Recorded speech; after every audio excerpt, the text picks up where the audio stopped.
بسم اللہ الرحمن الرحیم۔ السلام علیکم۔ ترجمہ قرآن میں آج انشاءاللہ ہم سورۃ النساء آیت نمبر 15 سے پڑھیں گے، اور سبق شروع کرنے سے پہلے آپ تمام دوستوں سے یہ درخواست ہے کہ جس طرح آپ ٹائم نکالتے ہیں اور باقاعدہ قرآن کریم کا ترجمہ آپ سنتے ہیں، اللہ رب العالمین آپ کا سننا قبول فرمائے اور آپ کو قرآن کے ساتھ اس محبت کے نتیجے میں اللہ رب العالمین جنت الفردوس عطا فرمائے۔ درخواست یہ ہے کہ آپ ان اسباق کو اپنے دوستوں کے ساتھ بھی شیئر کیا کریں، فیس بک پر، واٹس ایپ پر، تاکہ زیادہ سے زیادہ لوگوں تک قرآن کا پیغام پہنچے اور آپ کے لیے بھی یہ صدقہ جاریہ بن جائے۔ سبق شروع کرتے ہیں۔ اعوذ باللہ من الشیطان الرجیم۔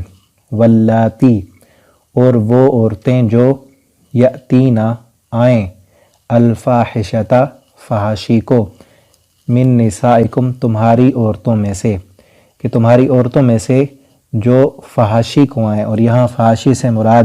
بے حیائی اور بدکاری ہے۔ اگر کوئی عورتیں زنا کر لیں تو ان کو کیا کرنا ہے؟ فاستشہدوا، پس گواہ بناؤ تم، علیہن ان پر، اربعۃ چار گواہ، منکم تم میں سے، اربعۃ چار گواہ، اور اس گواہ سے مراد مرد گواہ ہیں۔ عربی کا یہ قاعدہ ہے کہ عدد مؤنث ہو تو اس کا جو معدود ہوتا ہے وہ مذکر آتا ہے۔ چار تک اگر عدد مؤنث ہو تو اس کا معدود جو ہے وہ مذکر آتا ہے، تو یہ اربعۃ جو ہے یہ مؤنث ہے تو اس کا معدود مذکر آئے گا کہ چار گواہ، 1 سے لے کر 9 تک کا جو عدد ہے اس کے لیے معدود عدد مؤنث ہوگا تو معدود مذکر آئے گا، اور عدد مذکر ہوگا تو معدود مؤنث ہوگا۔ تو چار گواہ مردوں میں سے، منکم تم میں سے، فَإِن پس اگر وہ شاہدو گواہی دیں کہ ہاں واقعتاً فلاں عورت نے زنا کیا ہے، فحاشی یعنی کا کام اس نے کیا ہے، فَأَمْسِكُوهُنَّ پس تم روک کر رکھو ان کو،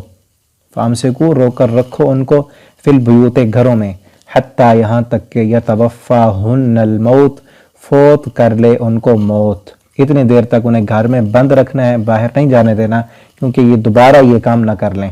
ان کو اپنے گھر میں رکھو یہاں تک کہ موت آ جائے۔ او یجعل اللہ، یا بنائے اللہ تعالیٰ ان کے لیے،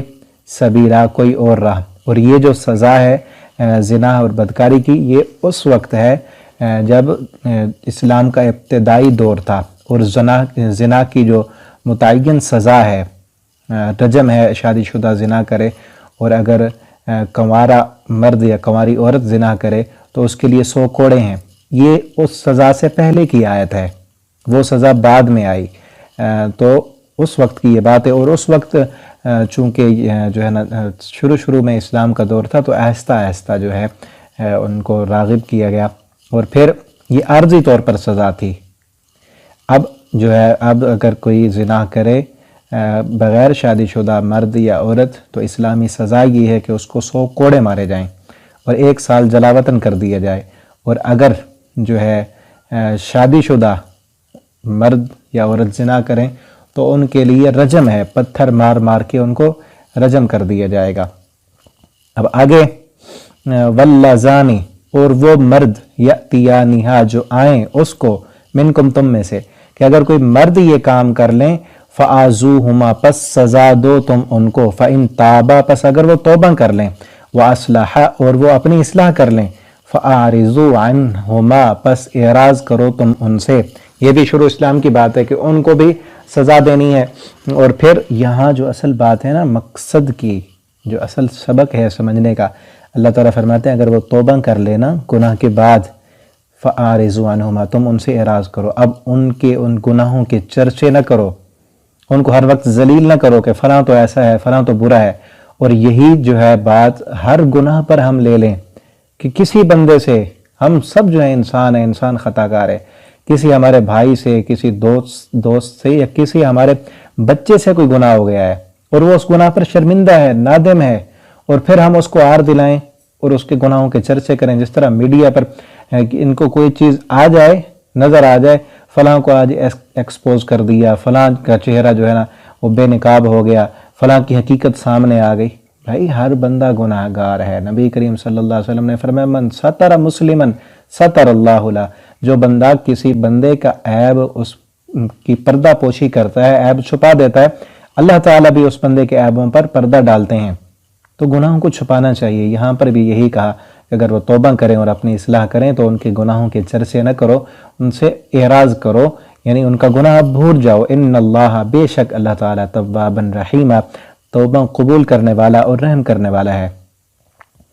انما التوبہ، بے شک توبہ۔ اب یہاں نا اس آیت میں توبہ کا قانون اللہ رب العالمین نے بیان کیا، ایک یہ آیت اور ایک اس سے آگے والی آیت، کہ توبہ کن کے لیے ہے۔ آج لوگ کہتے ہیں کہ اللہ غفور الرحیم ہے، اللہ تعالیٰ تو معاف کر دیں گے، تو معافی کن کے لیے ہے؟ توبہ کا قانون کیا ہے؟ اللہ تعالیٰ فرماتے ہیں بے شک توبہ علی اللہ، اللہ پر، اللہ تعالیٰ کن بندوں کی توبہ قبول کرتے ہیں؟ للذین، ان لوگوں کے لیے ہے، یعملون، جو عمل کرتے ہیں، السوء، برے، جو گناہ کرتے ہیں، بجہالت، جہالت کی وجہ سے، بھول کر، اللہ کے عذابوں کو بھول گیا، شیطان کے بہکاوے میں آ گیا، غفلت میں یا دنیا کی رغبت میں آ کر، قرآن سے دوری، دین سے دوری، ایمان کی کمزوری، جہالت کی وجہ سے، ثم، پھر، یتوبون، وہ توبہ کرتے ہیں، من قریب، قریب، گناہ کے قریب توبہ کرتے ہیں۔ یہ نہیں کہ ابھی کر لیا گناہ، کہتا ہے جب بوڑھا ہوں گا تب توبہ کروں گا۔ آج کل اکثر نوجوانوں کو دیکھیں، ایک بزرگ کے بارے میں آیا، اس نے اپنے بیٹے سے کہا، نوجوان اولاد،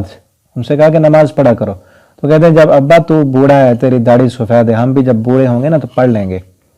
تو یہ گناہ پر اڑے رہنا ہے۔ ایک نماز نہیں پڑھتا گناہ، اور دوسرا کیا کہ جب بوڑھے ہوں گے تب توبہ کریں گے۔ تو توبہ ان کی نہیں ہے، اگلی آیت میں آ رہا ہے، جو کہیں کہ ہم موت کے وقت توبہ کر لیں گے،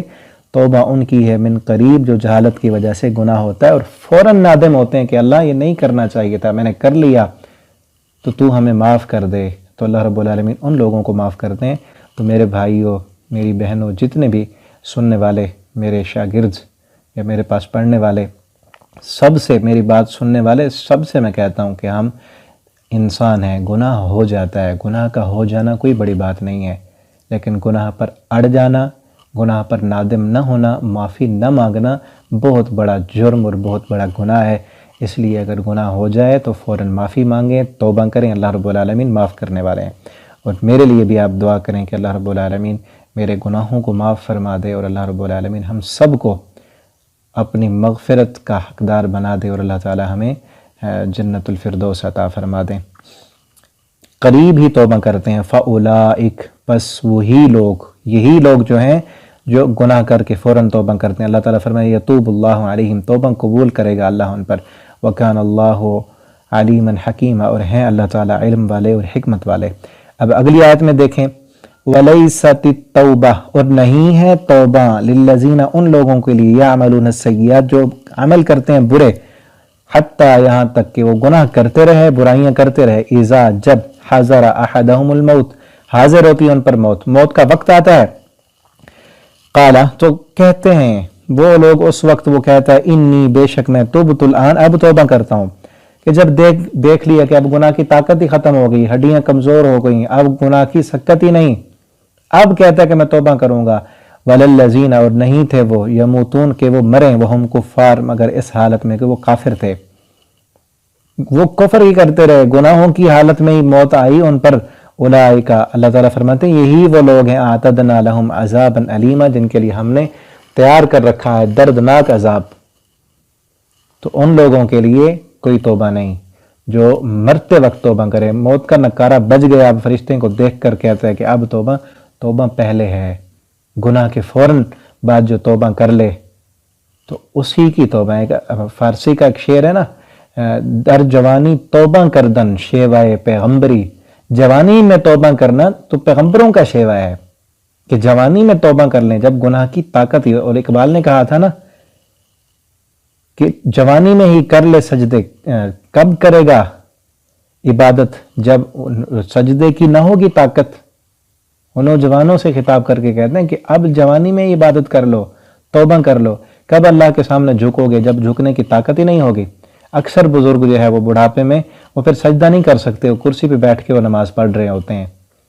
تو ابھی ہی اللہ کی طرف آئیں، لوٹ آئیں اللہ رب العالمین سے۔ میں دعا کرتا ہوں کہ اللہ رب العالمین میرے اور جتنے بھی میری بات سننے والے ہیں، اللہ تعالی ہم سب کے گناہوں کو معاف فرما دیں، اور اللہ رب العالمین ہم سب کو روزانہ توبہ کرنے کی اور معافیاں مانگنے کی اللہ تعالی ہمیں توفیق عطا فرما دیں۔ السلام علیکم ورحمۃ اللہ وبرکاتہ۔